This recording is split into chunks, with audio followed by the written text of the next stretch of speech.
boy here, find his legs in the kingdom.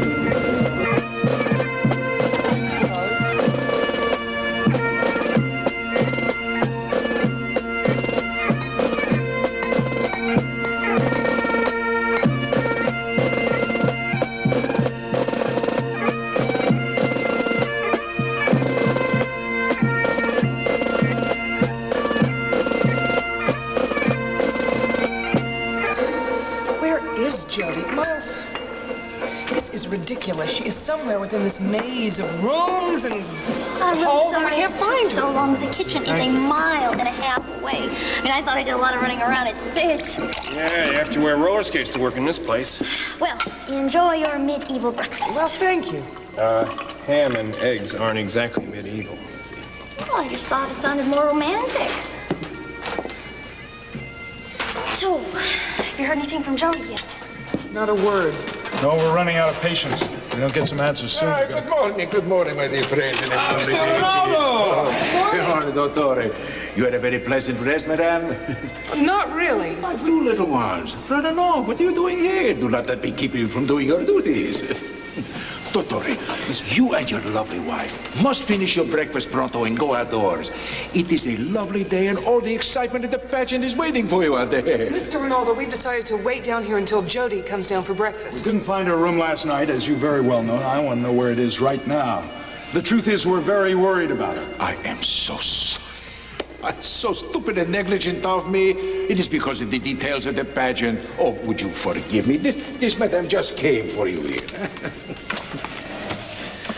It's from Jody. Yes, as you can see, she is leaving for Monticello for reasons that you already know. Oh, forgive me. You can read it for yourself. I guess I don't have the courage it takes to go through with this after all.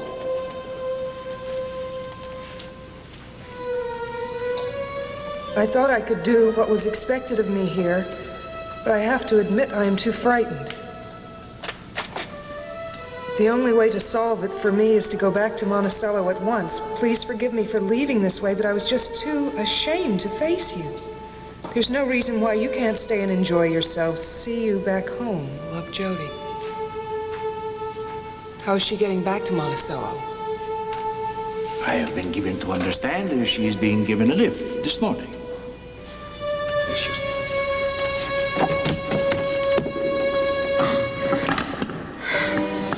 How long do I have to stay like this? It's hurting my arm.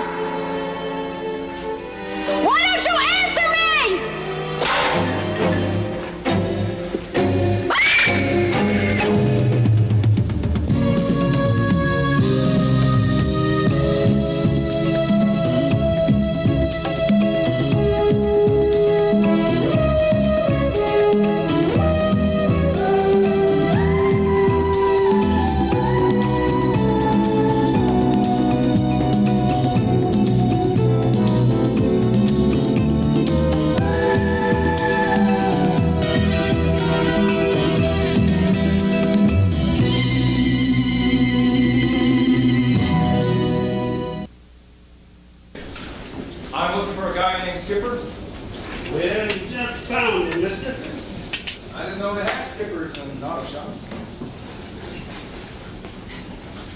I used to work in the shipyard fixing those big boats, but I like cars better. They don't leak. I see. If you got a problem, I won't be able to help you today. I got a full schedule, but I can give you the name of a good garage. It's right down. Actually, my car's just fine. My name is Damian Tyler. I'm with the Monticello Police Department. Oh. Why didn't you say so in the first place? Police, huh? Well, what can I do for you? Frankly, I'm looking for a mutual acquaintance, a guy named Troy Bannister. How's that again? Oh, come on. I think you've heard the name. Troy. Yeah, I know him. But I haven't seen him around here in quite some time. Oh, really? He hasn't come by lately? What do you mean by lately? Oh, the last 24 hours or so? Oh, no. No, I ain't seen hide nor hair. That's funny. I would have thought this would be the first place he would come to, considering the amount of trouble he's in. What kind of trouble? Well, you don't read the newspapers or watch television? Troy Bannister killed a police officer.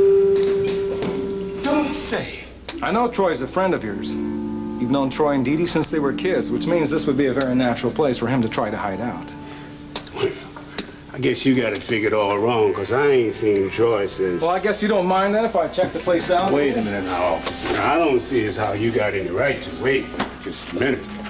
Look, I'm sorry to be so insistent. The information I have says that you were going to give Troy some transportation out of the city. Now, if that's true, I feel sorry for you. Because that implicates you in first-degree murder. I'd hate to see you get that involved. Okay, officer. I guess you're not so dumb after all. I guess I sort of stretched the truth a little when I said I hadn't seen Troy in 24 hours. Actually, I saw him last night. You saw him here? Yeah, but I didn't provide him with no car because I didn't have any available. Now, the only car in this shop is that one, and that's in need of repairs. Look, Skipper, why don't you just tell me where Troy Bannister is right now? I got one more thing to tell you now, and that's what Troy told me last night. Now, he said he didn't shoot that cop, not intentionally. No, he said the cop pulled a gun and fired at him for no reason at all. Now, the way it happened, that cop must have gone crazy. Skipper, maybe that's true, but Troy's going to get his opportunity Wait a minute to tell the now. truth. I got some work to do in the shop. Come on, Troy, don't do that. Don't. And you listen, cop. You turn around and walk out that door right now or Skipper's dead. Troy. I don't think you do that. I don't believe that for a minute, neither do you. He's a friend of yours. I don't think you killed him. A cop killer ain't got no friends. Now get out!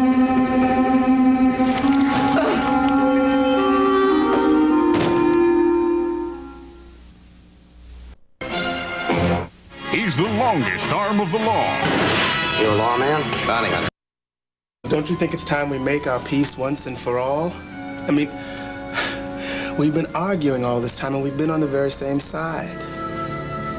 Calvin, right now I am so mixed up about everything. I've got to get my head straight. And what about your heart? Didi, we have been separated for one reason or another for so long. It's about time we get together and stay together. Calvin, I can't. I can't think, I can't function, I can't do anything until this whole thing with Troy is resolved. Can you understand that? Yeah, I understand. Honestly. I guess we'll just... Yeah, Stoner. Calvin, it's Damian. Yeah, well, you're gonna have to speak up, pal. I can hardly hear you. I can't talk any louder, so you're just going to have to concentrate. Look, I'm at Skipper's garage. Yeah, well, what's up over there? Troy Bannister is here, and he's nothing but trouble, Calvin. Well, what's happening? Well, he's got the old man hostage in a room next to me, and he just won't listen to reason. Oh, no. Look, I don't think he's going to hurt Skipper, but I don't want to push him, and I don't want to call the SWAT team because I don't want him to be frightened. No, the last thing we need are a bunch of sirens and bullhorns. Calvin, it's Troy, isn't it? Look, Calvin, it's your decision. You do whatever you want. My advice is for you to put yourself back on the case and get over here right now. Yeah, I'll do better than that. I'll bring a sister with me. I'll see you in a little while.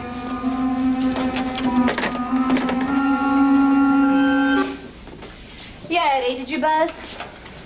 Yes, I buzzed. You heard the buzzer. That's why you came in here.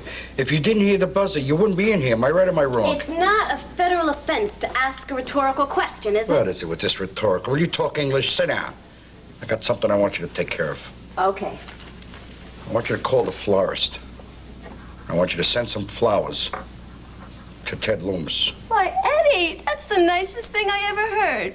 You really are a sentimental slob, aren't you? What do people know about me? What do you know about me? Do you know that I cry when I see a sad movie? Do you know that when I see a little dog or a little boy walking who's crippled, I fall apart?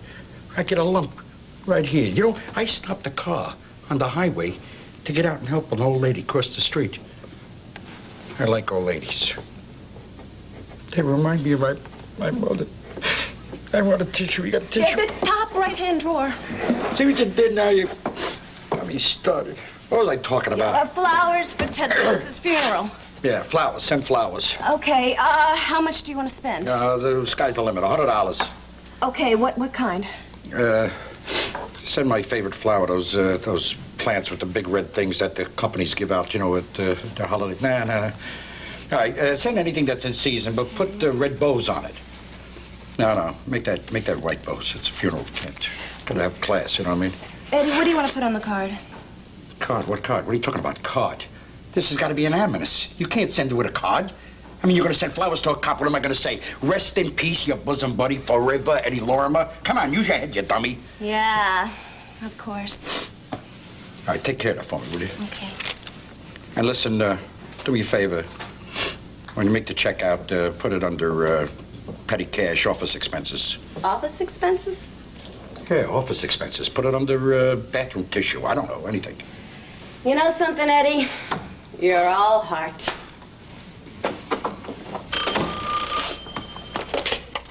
Hello. Eddie? Yeah? Joe. Oh, Joe, how you doing?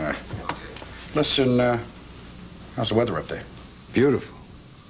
Yeah. And the general condition of things, if you get my meaning, you know what I'm talking about? So. I mean, everything's fixed, you know. We got the girl under wraps, but I can tell you she definitely will not make any telecasts today. I'll tell you, that sounds real good to me.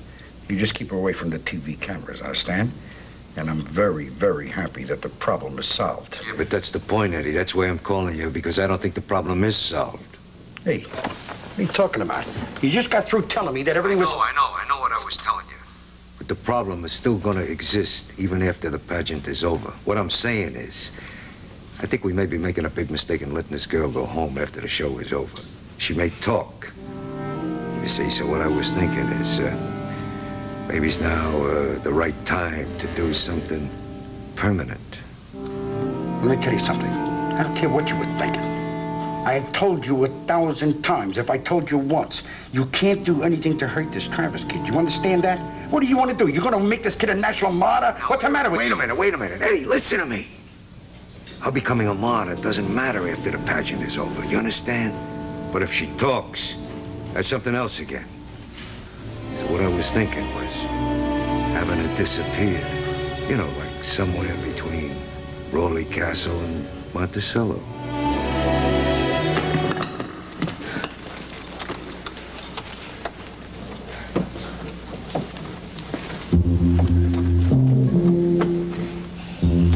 If you think that I'm afraid of you, you are very much mistaken. I bet you really think you're something in that ridiculous costume, don't you? Well, you're not. Yeah? What about your costume, honey?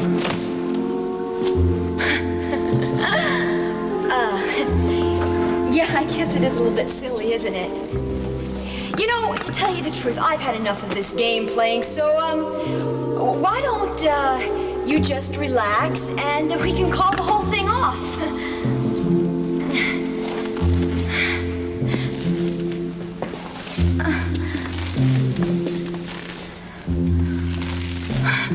See?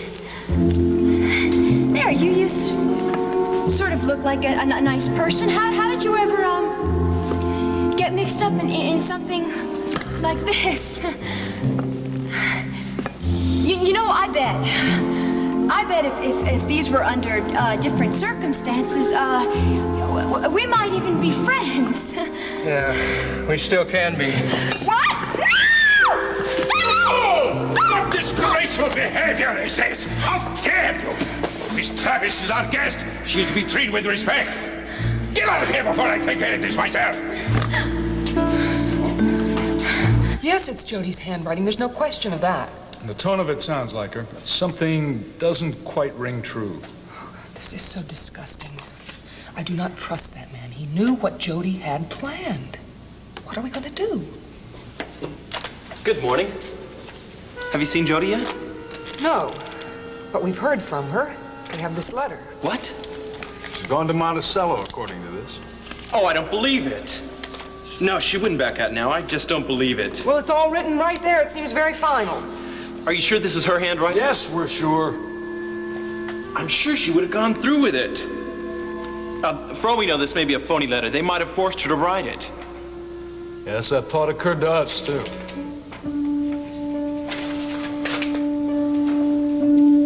Hey, Mitz. You know what I found out? What? One of the waiters here says they have dungeons in this place. Real dungeons, like in Dungeons and Dragons? Yeah, but he's not exactly sure how to get down there. Clint, you don't think Jody's in one of those things, do you? Well, if you kidnapped somebody in a castle, where would you hide him? Well, Clint, maybe she's in her room sleeping or something. Yeah, right. Then how come they won't tell us where the room is, huh? Come on, we're gonna go find ourselves a dungeon.